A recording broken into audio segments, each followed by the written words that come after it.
Hello again, and welcome to another podcast. Now, what we're going to look at in this podcast is the kind of situation where your camera tells you exactly what to do. The exposure looks right, nothing's flashing in the viewfinder or on your screen at the back. You take your picture and it's no good. The exposure's all wrong. So this finalizes this little series of 3 podcasts which are looking at issues with exposure. And just to remind you, if you haven't listened to the previous 3, or if you have, the first one we were looking at exposure lock and how important that is and how it can make it really easy to actually overcome issues where the camera is exposing for the wrong subject. And I'm going to go back to this at the end of the podcast.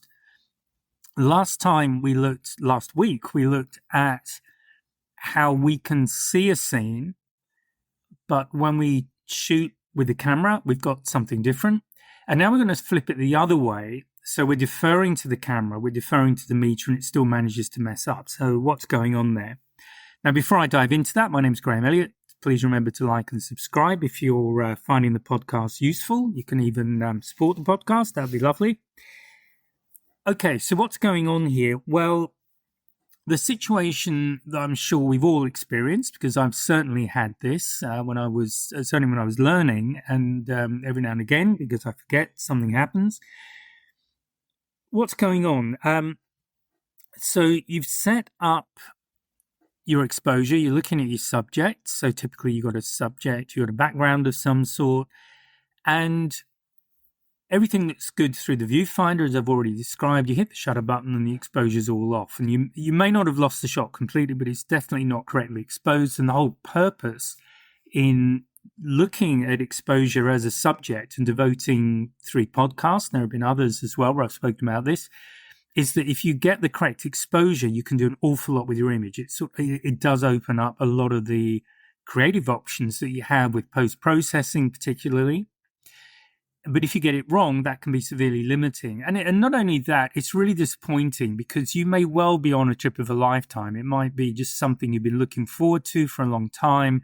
And you take your photographs and they are just a huge disappointment. And that's not what we want to have. So another purpose for doing this is to make sure that when you do have those kind of experiences, if you are photographing wildlife, and this might be that big trip of a lifetime, you come back with images that really work for you, that you can be really proud of, and you're excited to show other people your results. So what's the situation?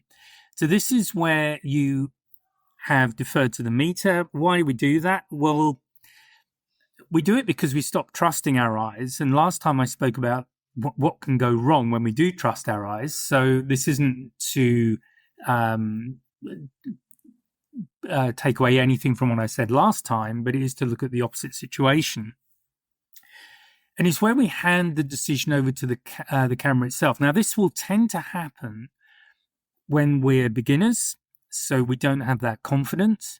It may be that we're just not that familiar with the camera. We only pick a camera up a few times. It might be a new camera. It can be where the camera feels really complicated. And obviously, these days, cameras are quite sophisticated tools. And remember, that's what they are. And it's quite easy to feel a little bit intimidated, particularly if you start looking at all of the menus and all the other stuff that goes with it. So one of the things I focus on when I'm training, and there is an online training course you can join of mine, I really want to take the fear or the intimidation almost out of the technology. There are certain things it's good to know on your camera. And I would say you do need to know, but there are not that many of them. And they're actually quite straightforward once you understand what they do. So why would we defer to the meter reading? Well, it's for those reasons. Or it might be that we're feeling a bit lazy is, I guess, the other one. So the camera has taken a metering reading. We've deferred to that. We've taken our shot and it's pretty awful. So what's gone wrong? What are the kind of situations that lead to that particular scenario? And you'll find that they are very similar to what I've already discussed. So typically you are looking at a strong background. Perhaps it's quite light. Your subject is relatively shaded or dark. The subject might change from one lighting situation to another and you haven't compensated for it, or you've assumed that the camera has, and in reality it hasn't. So these are the kind of situations. And the worst thing about this is that you can feel pretty confident that the camera is doing the right thing. You're not particularly rushed. You're not guessing. You've looked at everything. You've done the right things. You've checked that the camera is not giving you any warnings. There's no clipping. There's no highlights, nothing like that getting flagged up, and it's still gone wrong. So you've trusted the wrong thing. And so we have to ask, what is the meter doing? So this comes back to understanding just some basics about what the camera is doing and how it works. And I mentioned that you're not asking the right questions, and in turn, the camera is not asking the right questions. So you have to remember what the questions are it's asking. So it's not looking at the subject saying, hey, what meter reading do I need to take here? What matters about this scene? It's basically asking, how do I average everything I'm seeing here into something neutral? In other words, it's looking at what's in the viewfinder and saying, okay, how can I just pull this so that I can get a good exposure for this complete scene? And that is the crucial difference. And this is the thing we really need to understand. And it's what I've gone back to in the previous episodes. And I'm looking at it from a wildlife photography perspective, but this definitely applies to other scenarios that you're going to come across as you take photographs. And neutral is not what we want usually. It may be on a scene that we can get away with neutral, but generally we want to be exposing for our subject. We might even want to be exposing for one particular part of the subject, typically the eye, if it's an animal. But we need to understand what we are aiming at, which part of the scene needs to be correctly exposed, and how we get the camera to do that for us. So it's not that the camera has gone wrong in any way. It's simply that we're not asking the right questions. So how do we get around this? So basically, the meter is going to work in a certain way, and depending on what kind of system you've got, there are going to be different options to how that meter works.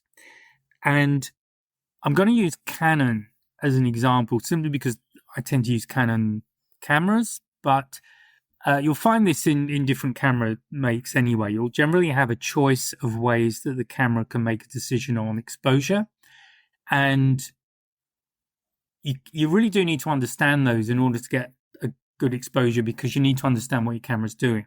So just taking Canon as an example, they have 4 different, or on most of their DSLR and mirrorless cameras, you're going to find there are 4 different types of exposure, or the camera, or in other words, the metering system itself is going to work in one of 4 different ways, and this is what you select. And you generally do it from the menu on the back of the camera. You can do it in the deeper menus, but I'd rarely go in there, and I recommend that you don't worry too much about the deeper menus.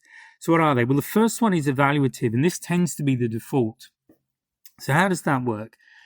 Evaluative metering looks at the overall scene, and typically in a photograph, you're going to have areas that are bright, areas that are darker, and these are the scenarios that really trip the camera up when you're in evaluative, and this is where we'll tend to get these issues. So if you've got a scene that is pretty evenly lit, then evaluative will work quite well.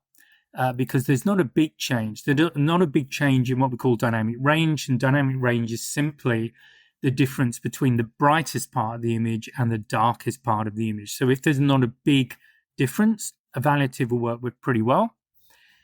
If, however, you are in a situation where you've got a big difference, you might have a very bright background and a very dark subject, that would be what we would call a high dynamic range, and evaluative is going to struggle, because what it does is it looks at almost everything. I think in Canon, it's around 90% of what you see in the viewfinder, and it will try and expose for the full dynamic range.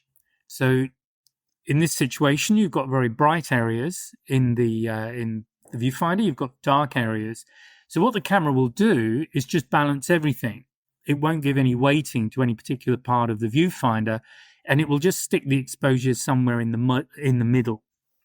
And that automatically means that some parts of the image will be overexposed. The brighter areas will tend to be overexposed, and the darker areas will tend to be underexposed. But the camera's just trying to work it out, because the question it believes you are asking is, how do I get an exposure that will suit the whole of this image, or most of what I can see in the viewfinder? And this is really important to understand. So that's evaluative, and that's generally the default setting on most cameras. Now, the next option you have with Canon is called center weighted. So that looks at the whole scene again, but it puts more emphasis on what's in the center of the image. And this is where we begin to start steering the camera to prioritizing one part of the image over another, and that would be in the center. And remember, most of what we're going to be doing here is looking at the exposure for what is in the center of the viewfinder. So center weighted, if you have your subject in the center of the viewfinder, even if there's a very dark area, a very bright or very dark area behind the subject, typically it's going to be bright, and your subject is dark. I mean, it might be flipped the other way. You might be exposed. Subject might be really bright, depending on what you're photographing.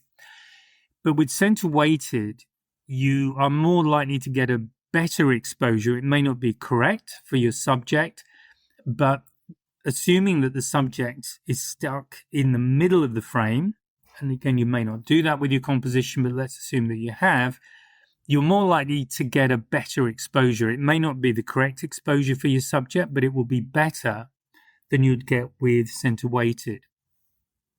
So that's partial metering. That's center weighted metering. The next one is partial metering.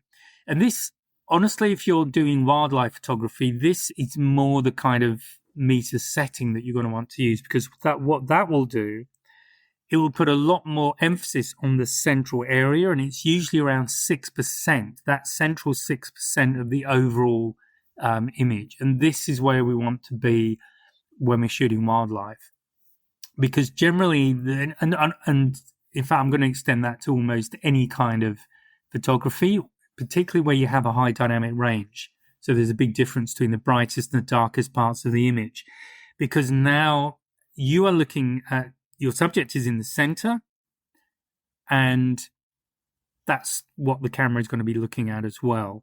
So as long as your subject is in that central 6%, you're more likely to get a correct exposure using the metering system you have on the camera.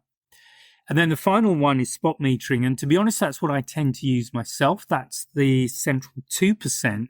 So this is right in the center of the viewfinder. And by using spot metering, you can then focus in on the eye, or maybe even the iris of your subject. And that's what the correct exposure is going to be looking at. It's going to be, in other words, the camera is going to be correctly exposing that central 2%, and it will expose to that central 2% over the rest of the frame. So the rest of the frame might be underexposed or overexposed, doesn't really matter. It's that central 2%. And this really is the thing to understand. It's to understand that your camera has certain modes of operation. It might be 3, it might be 4. Generally, it isn't more than that. But again, I don't know what you're using, so it's worth just doing that work to understand what the exposure modes are for your camera, and then using the appropriate one for the kind of photography you're doing. So by doing that, you can begin to trust the camera, okay? Trust the mode in the camera. But if you don't understand what the modes are, if you don't even know there are different exposure modes for your camera and you're just assuming that what the camera tells you is correct, remember that by default, so the standard setting is likely to be evaluative, so the camera's looking at the whole frame. And if you are shooting in a situation with a higher dynamic range, so I'm getting slightly technical in this one, I think more technical than I did in the others, but let's not be afraid of the technical terms because it's sort of useful. But when you're in a situation with high dynamic range, big difference between the brightest and darkest parts of the frame, and you're using evaluative metering, there's a much greater chance that your subject will be incorrectly exposed. So my recommendation to you is to, first of all, look at the metering options that you have on your camera and choose either partial metering, where you've got something like the central 6% of the image is where it's what the camera will look at, and it will expose, or it will set the exposure so that central 6% is correctly exposed, or even drop down to spot metering where it's the central 2%. And that's generally what I use when I'm doing wildlife photography. And I use that because I also set my autofocus, so I'm on a central spot, which also is central in the frame. I can hold my focus using back button focus, but the important thing here is exposure. That's what this little series of podcasts is about. And here we, might want to use AE lock. So that exposure lock for that 6%, if we want to then recompose, or the subject is moving and it might move into different lighting. So you just hold that exposure setting for the period that suits while the animal is in that lighting. Okay, so what's the takeaway really that I want you to get from this podcast? And again, all of this, I go into this a lot more detail in the online course, so you're very welcome to look at that. What's the lesson, though? The lesson really is to remember that, yes, your metering system is actually pretty sophisticated, and all of those dollars or yen or whatever else went into developing it was certainly not wasted. But like anything else on the camera, the camera is a tool. So this is the most important thing to remember. The camera is a tool, and you need to have a basic understanding of what it's doing and how it works. You don't need to know it all in depth, but understanding the exposure modes is one of those things that if you're going to have a successful time with your camera, if you and your camera are going to get along, you need to understand what the modes are and which one most suits what you're doing. And to be straight with you, other photographers might have a different view on this. My own is that I tend to use spot metering because that works for most of what I do. And so I just run with spot metering most of the time. So having set it, it's almost a set and forget situation. But you do need to know what you are using, because there are situations where a different metering mode might work better for you. But if you are looking at situations where, and this is true for wildlife, but it might be true for portraits, but where you are really interested in getting the metering correct for one part of your subject. So again, remember, when I'm photographing wildlife, I really want to get the eyes correctly exposed. That's the thing I'm really looking at. Yes, the head, the body, everything else, but that's generally what I'm going for. Or if I'm further out, I want to get the animal exposed. I want to get the animal I'm interested in exposed correctly, and I don't care so much about the background, the foreground, and anything else that's there. Because if I've got my subject correctly exposed, in post-processing, I can change the exposure a little bit. I can adjust certain things so that the overall image looks right. But if I don't have that key part of the image that I'm interested in, if I don't have that correctly exposed, and remember, one of the important aspects of good photography is having a clear subject.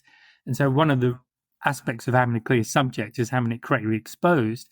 If I haven't done that part of the process, then the overall picture is unlikely to work. I'm likely to have something that's flat, or it doesn't look correctly exposed, the lighting's not right, and that can be a real disappointment. So going back to how you get the most from your camera, especially if you're going on one of these trips of a lifetime, it's really important to just understand the exposure modes on your camera. Don't get intimidated by them. Just look them up. Look at how you control them on your camera. Experiment. You don't have to spend a lot of time on this, but do a quick bit of experimentation. And my recommendation is always that you are using an exposure mode that focuses on that central area, whether it's the central 2% or the central 6%. If you are likely to be photographing wildlife, my personal recommendation is that you start at least with one of those settings. You might find, and remember that in digital photography, we've got a massive advantage than when I started with film photography. And this actually leads me on to the next podcast, but I'll come back to that. But when I started with film photography, I couldn't take a photograph and then just look at it. I had to wait until it was developed. So I'd be sitting there with a small notebook I used to carry around, and I'd jot down the frame number and what my settings were if I was learning, if I was experimenting and trying to work out what mode I needed to have, how I needed to work my metering. That would be one of many things. And it would also be shutter speed and what the ISO of the film was and all this kind of stuff. And if I'd pushed the film, if I was actually running with a different ISO setting on the camera to what the film was rated at. So honestly, you've got it really easy if you're using a digital camera. So don't get intimidated by this stuff. Look at the modes that you have available and look at what they mean. And this is really easy to do. By the way, if you don't have the manual or you're getting confused by the manual, just Google it. Honestly, with technology we have today, there's really no reason not to understand what you have available on your camera. So it's going to be one of generally 3 or 4 modes. I've explained briefly what they are. They might be called something slightly different. But what you've got is a broad exposure for the whole frame, which you don't want unless you're doing snapshots. But honestly, once you start getting into more detailed photography, more specialized photography, you don't want to be in that general mode. Generally, you want to be in something that starts to drill down and use just a smaller part of the frame, because that's where your subject is going to be when you do the light reading. You might do an A lock on it and then recompose slightly so that it's shifted. But this is why we use A lock. It's why I use back button focusing. So they're the 2 things that are likely to change. But for exposure, look at the modes available on your camera and just invest a little bit of time in understanding what they are, or even just resetting it so that you're using one of the either a partial metering setup or a spot metering setup, and then practice with that and make sure that you understand what it's doing. Okay, so that really is it for this little loop. So just to recap, the first one I was looking at AE lock as that setting on your camera which you might not know you had, or you might have forgotten that you had. And that really makes a difference when you're in these situations where you have a high dynamic range and you want to make sure that you are correctly exposed for your subject. So not using a lock, or the error that is produced there, is down to a failure of control. You're not using a control that will solve the problem for you, whether through ignorance of it being there or you just forgot about it, but that's failure of control. Last time I looked at why what you saw through the viewfinder isn't what you got on the image. So this is a failure of perception. This is basically forgetting that your eyes will automatically adjust. As human beings, as primates, we've got a pretty nifty optical system that works very well for us on the whole, but it does adjust. So if you think of our eyes and our brain as a system, how that all works, it's designed, and it generally works very well in changing light situations. So we're automatically compensating for low light or bright light. And of course, the camera doesn't do that. It doesn't have that same system. So the system it relies on is essentially evaluative metering in most situations. So it's doing an adjustment for what it sees, but what the camera will record is not necessarily what we're seeing, because we're basically comparing two different systems. So our eye and brain, and what the camera is doing, and they're going to produce different results in changing light situations or the situations I outlined. So that's a failure of perception. And then the third one is measurement failure. So this is trusting the camera over what we're seeing, but not understanding how it is getting to the result it's producing. And this comes down to asking the correct questions. And the main question to ask is, what is the exposure I need for this part of the frame that is of most importance to me as the photographer? So, and again, this will come up actually in next week's podcast, because I did a really good interview yesterday with a fantastic couple who produced some absolutely amazing photographs. I'll come to that in a moment. But one of the things we were just chatting about, and this might have been actually not on the podcast because we did have a chat before and after, but there's that old adage that it's the 8 inches to 9 inches behind the viewfinder are the most important part of any camera system. And this has really been what this little series of 3 podcasts has been about. And again, just to summarize, understand the exposure options. So the metering system on your camera will have different settings, let's call them that, different modes, whatever you want to call it. I've outlined what they are. It will either be 3 or 4, typically. And your job as a photographer is to understand what those modes are. They are not difficult, as I've just outlined. I can explain them in a couple of minutes. I've given you quite a lengthy explanation, but you can understand them really simply. And in fact, in the course, I go through that again and make it really simple. Now that you understand them, you just pick the one that is most appropriate for the scenario that you are in. And again, I've explained those scenarios, and very simply, it's understanding dynamic ranges, which is, again, might sound complicated. It's basically the difference between the brightest part of what's in the viewfinder and the darkest part, and making sure that if you do have a big dynamic range, so there's a big difference between the brightest and the darkest part of the image, you just set an exposure mode, a metering mode that allows you to focus on what is most important within that frame. And that is it.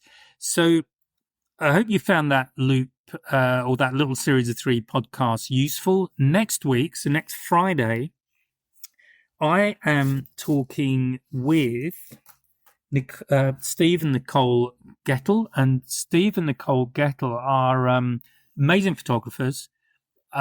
Steve has been in National Geographic and various others. I have a link to their website that'll be in the description, so you're very welcome to go there and be inspired. Because in fact, with part of the chat again, I can't remember if this was on the podcast, but one of the things I did say was that I had a look at the podcast, and there were a few images in there. I thought, oh yeah, I've got to do that. And this is where we get inspirations. This is a different aspect of photography, but it's where we find inspiration. And a lot of it is by copying other people, frankly. So anyway, that is coming up next week. So do jump on and listen to that podcast. If you're not on my mailing list, do please go onto the website, www.ge.photography, and you can join the mailing list. And with the mailing list, every Friday, an email will go out with the link, a description, and a link to the next podcast, the latest podcast.